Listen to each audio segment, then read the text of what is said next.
वंदे मातरम। नमस्कार, जय श्री राम। देवेंद्र फडणवीस, उद्धव ठाकरे, आदित्य ठाकरे एक होटल के कमरे में 2 घंटे से अधिक चुपचाप रहे, बैठे रहे। गोपनीय बैठक हुई, उसमें क्या कुछ हुआ उसको लेकर के, और सुशांत सिंह राजपूत और दिशा सालियान की हत्या और मर्डर और रेप, इस केस को में जो देशवासी और दुनिया के में रहने वाले, उनके चाहने वाले, जो न्याय की आकांक्षा में कोर्ट के देहरी पर बैठे हुए हैं, उनको लगा था कि देवेंद्र फडणवीस सरकार और उद्धव ठाकरे इनके बीच में समझौता हो गया, अब कुछ नहीं होने वाला है। अब जाकर के कई चीज़ें बाहर निकल के आई है। मैं उनका पटाक्षेप करना चाहता हूँ। मेरी जानकारी के हिसाब से जो चर्चाएं हुई, वे चर्चाएं अपने आप में अलग तरीके से निकल के आई। हुआ क्या? हुआ ये था कि परिस्थितियां बदल रही हैं। परिस्थितियां दिल्ली में बदल रही हैं, परिस्थितियां महाराष्ट्र में बदल रही हैं। इसलिए ये जान करके भी, बहुत अच्छी तरह जान करके भी, कि उद्धव ठाकरे और एकनाथ शिंदे कभी आपस में नहीं मिल सकते। उद्धव ठाकरे एकनाथ शिंदे को कभी क्षमा नहीं कर सकते, और एकनाथ शिंदे उद्धव ठाकरे के साथ में कभी गलबहिया नहीं कर सकते। इस बात को देवेंद्र फडणवीस भी जानते हैं, बहुत अच्छे से जानते हैं। फिर आते हैं हम एनसीपी के बारे में। एनसीपी में भतीजा और काका, शरद पवार और उनका भतीजा, ये दोनों तो संभवतः फिर भी कभी एकाकार हो सकते, यद्यपि भतीजे ने काका को हजम कर लिया पूरा। काका अपने आप में कुछ बचा ही नहीं है। शरद पवार जी की एनसीपी को पूरी तरीके से एक हथिया लिया है उनके भतीजे ने। अब वो जितनी बिटिया बेटी उनकी जितना कुछ कर सके, लेकिन मुझे तो लगता है कि एक तरीके से उनके हाथ से पूरी पार्टी निकल गई है। इसलिए इधर उद्धव के पास में अब खोने के लिए कुछ भी नहीं है। ये देवेंद्र फडणवीस भी जानते हैं, ये एकनाथ शिंदे भी जानते हैं, और शरद पवार के भतीजे भी जानते हैं कि ये जो इधर है एनडीए के नाम पर, ये असली है। भारतीय जनता पार्टी तो खैर समुद्र है, उसके तो कोई बात करना ही नादानी होगी, लेकिन एनसीपी असली इधर ही रह गई है, जो देवेंद्र सरकार के साथ जुड़ी हुई है। इस तरह शिवसेना असली इधर ही है। ये कानूनी दृष्टिकोण से भी, न्यायपालिका के निर्णय के हिसाब से भी, जनमत के हिसाब से भी एकनाथ शिंदे ही अब सही शिवसेना है। बात खत्म हो गई। अब तुम्हारे यूबीटी टीबीटी वीबीटी कर कुछ नाम रख करके और कूद फांद करके कुछ रखते हो, वो तो उस समय के जो कारण रहे हैं, वो लाल किताब दिखा दिखा करके जो हमारे दलित बंधुओं को, आदिवासी बंधुओं को और कुछ अन्य लोगों को नादानी भरे निर्णय करा करके तुमने वोट ले लिए, तो कांग्रेस के वो लोकसभा सदस्य बन गए इतने। अब चुनाव होता तो तुम्हारे जमानतें जब्त होती। तो हम बात कर रहे हैं कि हमें बात जो मूलतः जिसके लिए वीडियो बनाया, क्षमा करना आप, कि उस दिन बैठक में हम ये आकलन करते रहे सब लोग कि खासतौर से सुशांत सिंह को चाहने वाले, उनके फैंस दुनिया भर में फैले हुए, करोड़ों करोड़ों लोग फैले हुए। और इसी तरीके से दिशा सालियान जो उनकी सुशांत की मैनेजर थी, उसका रेप और मर्डर हुआ, उसको लेकर के भी जो उसके प्रति स्नेह रखते हुए उसको न्याय मिले उसके मरने के बाद में।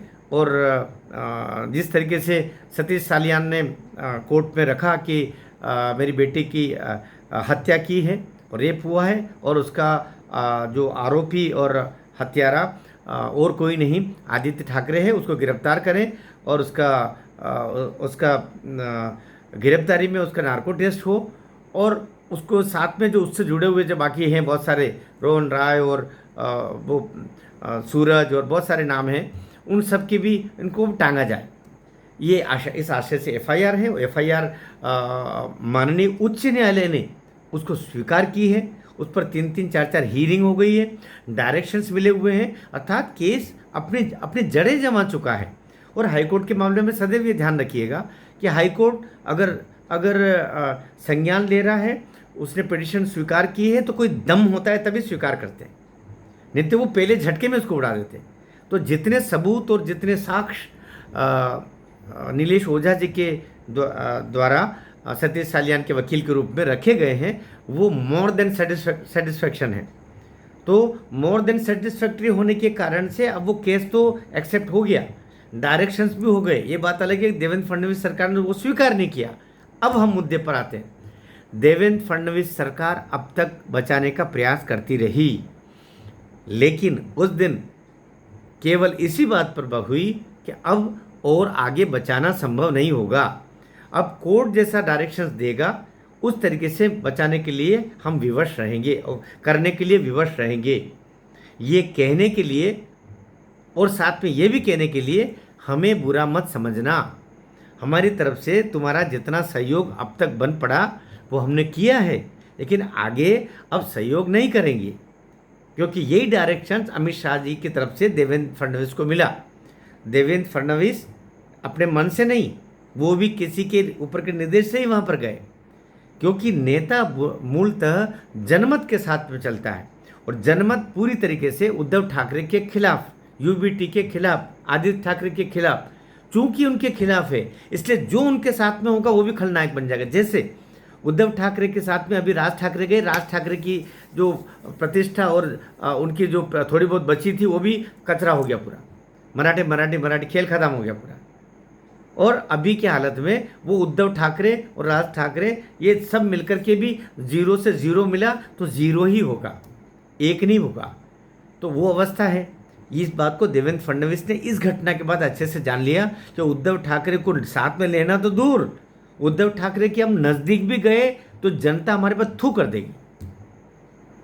तो अब कुल मिलाकर के उस दिन पूरी समझाइश दी है कि आप अपने आप को तैयार कर लो, ये नेतागिरी और यूं करके जो झुकना है जनता के सामने, अब वो उसका समय निकल गया और अब तैयारी कर लो कि जो क्योंकि ये आंच जो है आदित्य से ही नहीं उद्धव ठाकरे तक भी आना है। उन्होंने जिस तरीके से 120B करके जो हमारी दंड संहिता है कि आरोपी को बचाना और शासन स्तर पे बचाना, ये तो उम्र कैद होती है उसमें। इसी तरीके से ओम प्रकाश चौटाला को हुई थी, तो अगले ओम प्रकाश चौटाला भी ये बन सकते हैं। तो देखने वाली बात है कि अब जो आएगा खेल का असली मज़ा। आपका क्या कहना है? मेरे आकलन के साथ में महाराष्ट्र के बंधु खासतौर से जो मैंने सूचना निकाली करके मुझे बताया हमारे बंधुओं ने, मैंने आपके सामने रखा। अपनी टिप्पणी ज़रूर दीजिएगा। और आपको पता है कि उद्धव, ये मेरे जो वीडियोज़ हैं, 2 वीडियो देवेंद्र फडणवीस के मोबाइल तक चले गए और उसके बाद ही देवेंद्र फडणवीस ने अपने विचार बदले हैं। मुझे नहीं पता, मुझे जो बताया जा रहा है मैं आपके सामने रख रहा हूँ। भारत माता की जय।